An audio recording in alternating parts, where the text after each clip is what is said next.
Hey guys! So starting off, we're going to make the Gingerbread Man squishy.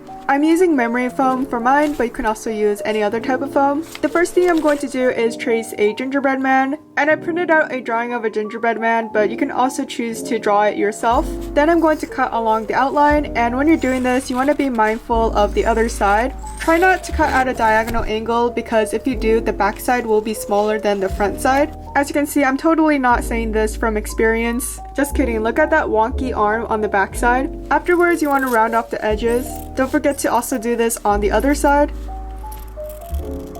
So it should look something like this now. Next, I'm going to mix a bunch of Puffy Paint colors to try to create a golden brown color.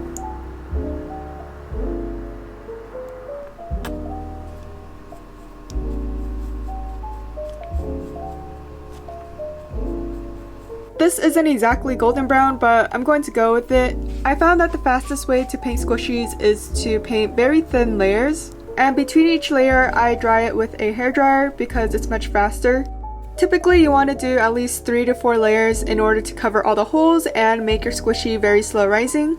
And the final step is to decorate your gingerbread man just like you would do with a real gingerbread man, except instead of using frosting, we're going to be using Puffy Paint. And because the frosting part uses a thicker layer of paint, I let this completely dry for a day.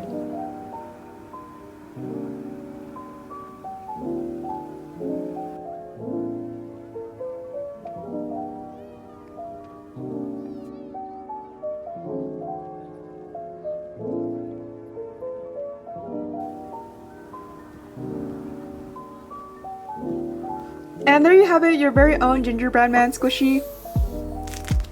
It's too bad that this gingerbread man isn't edible. Next, we're going to be making the reindeer truffles. This time I'm using density foam instead of memory foam, but it doesn't make a difference. To make these bun shapes, I basically started with a cube and cut the corners. Then I'm going to paint this with the same paint I used for the gingerbread man.